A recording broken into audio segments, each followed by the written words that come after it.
Do you want to take a break? Maybe you've been playing too long. All right, then go ahead.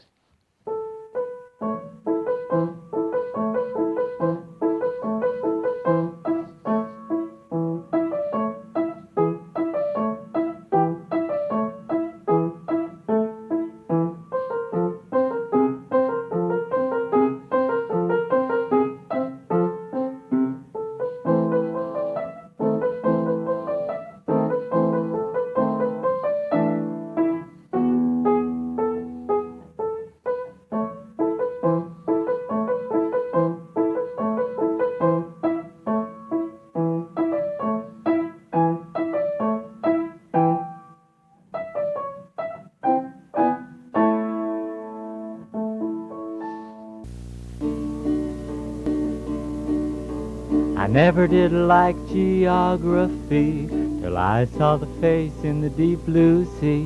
And then I was amazed totally by the face in the deep blue sea. By the face in the deep blue sea.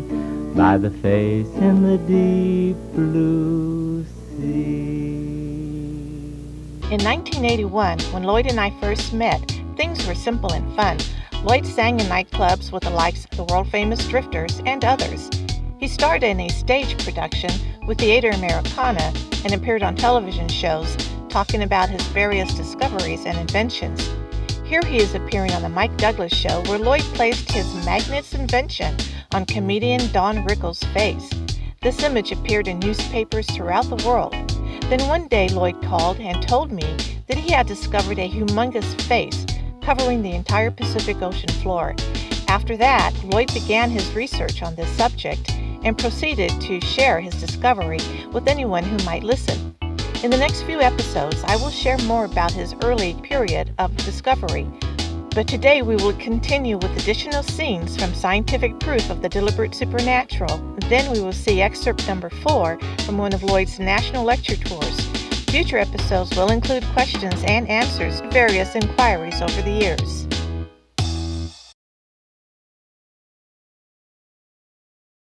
To more easily understand some of the details involved in the map discoveries, a college student explains to her friends what she has learned. Now show her your maps, Jane. All right, I'll keep it simple. Modern sound waves, sonar, bounced off the ocean floor, now make it possible for the first time in history for us to see exactly what it looks like within inches. For example, this is a map of the Pacific Ocean floor, the way most people see it, with the water. Now this is one of the newest topographic maps of the Pacific Ocean floor. The shading on this special map represents various depth elevations. Another way of putting it is like this. If it were possible to drain the water from the entire Pacific Ocean floor, all 66 million square miles of it, and then take a photograph of it from a satellite in space, it would look exactly like this map. That's how accurate it is. Wow. By making a simple tracing of its natural borders and higher underwater mountains, we see that it makes up the image of a weeping man, the profile of his face. This image is the biggest single thing on Earth. It covers almost half of this planet. And the giant East Pacific rise makes up his tear track. Wow, is that the face of God? That's what they said in the papers, because at his mouth is 777, longitude 7 and latitude 77. And in the Bible, the number 7 is the number of God. 7 is also the number of God to the Hindus, Buddhists, and Islamics. Hey, look, this map is also in my geography book too, see? No one can say this is God's face, but it does seem to symbolize the character of a loving, weeping God, especially when you consider the other ocean floor images and how they relate. 70% of all the ocean mountain ranges make up a story. A story? This is a topographic map of the South Atlantic Ocean floor with this border tracing, which is a demon, a devil-type creature. The reason his eye looks so evil is because it is also an exact tracing. I bet now that you're going to tell me that out of his mouth is 666. That's right, longitude 60, latitude 66. Revelation 13:8. And the number of his name is 666. I know the Antichrist. Wow, goosebumps. This is a miracle. And his fangs at the tip of South America are ripping at the throat of the loving weeping man on the Pacific Ocean floor. The two maps make up a story. That isn't a story, it is literature. Boy, you too are blowing my mind. This is a map of the North Atlantic Ocean floor, which is a vicious dragon blowing fire into the face on the man on the Pacific Ocean floor. And the Indian Ocean and polar seas are two angel-like creatures which appear to be pulling the devil from the neck of the weeping man on the Pacific Ocean floor. Let me see that dragon again. Here's all four maps together, showing how they relate. They make up a story that fits the Bible. Also the Upanishads, the Bhagavad Gita, and the Quran. Yeah, but the first thing written in the Bible talks about the face of God. Genesis 1:2, and the earth was without form and void, and the Spirit of God moved upon the face of the waters. And the last great promise in the Bible says that right before the world comes to an end, that all men will see the face of God. Revelation 12:4, and they shall see his face, and his name shall be written in their foreheads. You two are going to make me have a nervous breakdown. What does this all mean? Is that God's face? Is that the devil attacking him by the throat? Is the world coming to an end? I don't know, Cindy. No one knows for certain. But I do know one thing for sure. What's that? It's not good to hate God. I second that. The only thing I know is I don't know anything. I have to rethink how I think. I owe you, Jane. You too, Teresa. I feel like I've been living my life blind. May God help us all.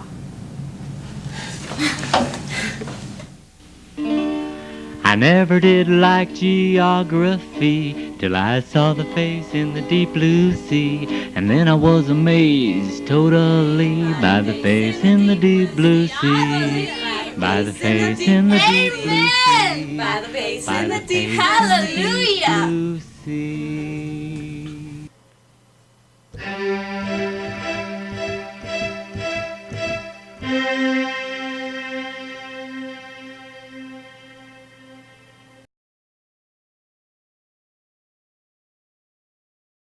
This passage, in the beginning God created the heaven and the earth was without form and void, to me is one of the most important, because we who study the Bible a lot get a kick out of some of the elements that are in there. And one of the things that Jesus tells us is that the first will be the last and the last will be the first. And we try to measure what that means, and we look at as a child we're taught that the smallest verse in the Bible is Jesus wept.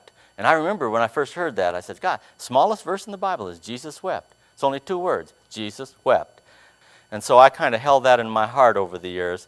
And so we got to see what the last thing in the Bible is. And we got to see what the first thing in the Bible is. And why is it that way? Why is it that the very last thing ever mentioned in the Old Testament promises a curse? Well, we got to watch what it says in the Bible last and watch what it says first. Keep in mind that God is a spirit, and they that worship him must worship him in spirit and in truth. And keep in mind also that science, even though they've picked on Christians, they've picked on godly people throughout the years, because we sometimes in our faith and understanding the grace that we are under get very enthusiastic and very excited about it, and sometimes those elements look too emotional for science to respect us. Science is something that we should respect, because it's a measure of calculating, it's a measure that we can mathematically look at, and also it's a trap.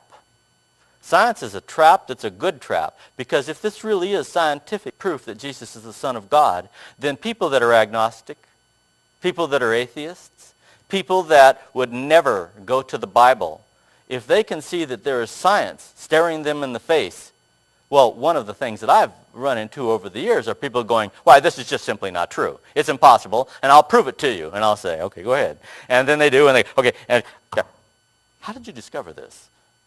Where did you get this? Well, this is the most amazing thing. I don't even know what to think about it.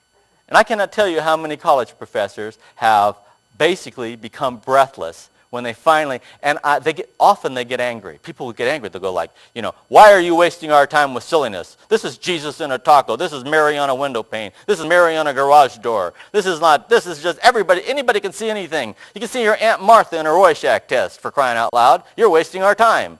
And I'll say, no, but there is criteria to this discovery that delineates this from the type of anomalies you're talking about. And if there weren't criterias, I would not have respect from the scientific community at all. And the criterias are that when we talk about the face on the Pacific Ocean floor, we're talking about the entire Pacific Ocean floor, all of it.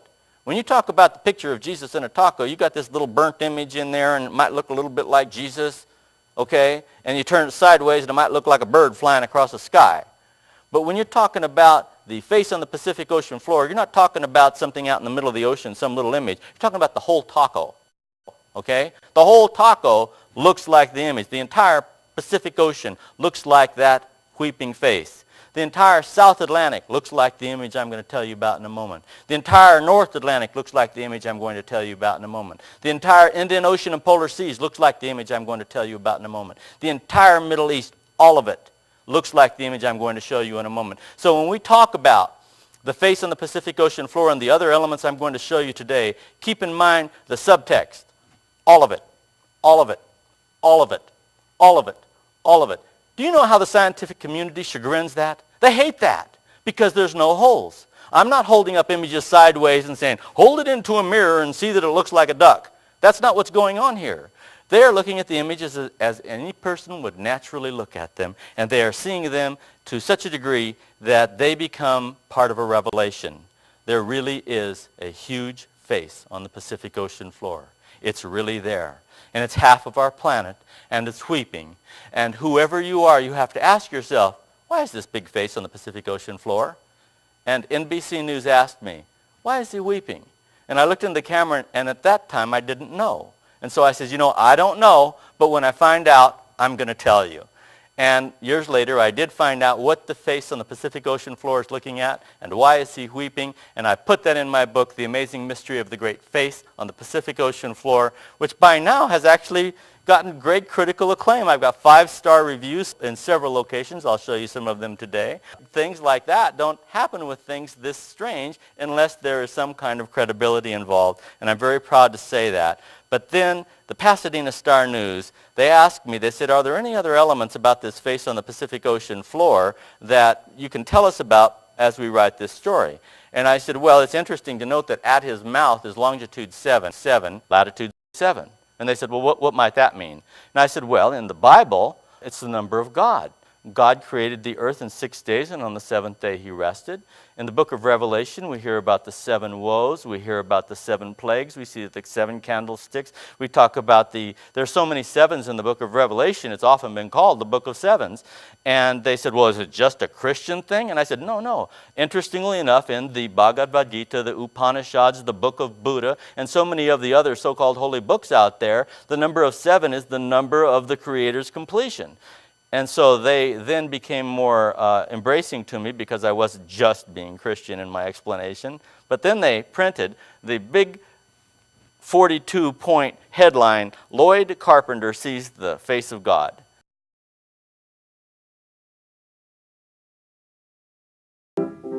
I never did like geography till I saw the face in the deep blue sea. And then I was amazed totally by the face in the deep blue sea. By the face in the deep blue sea. By the face in the deep blue sea.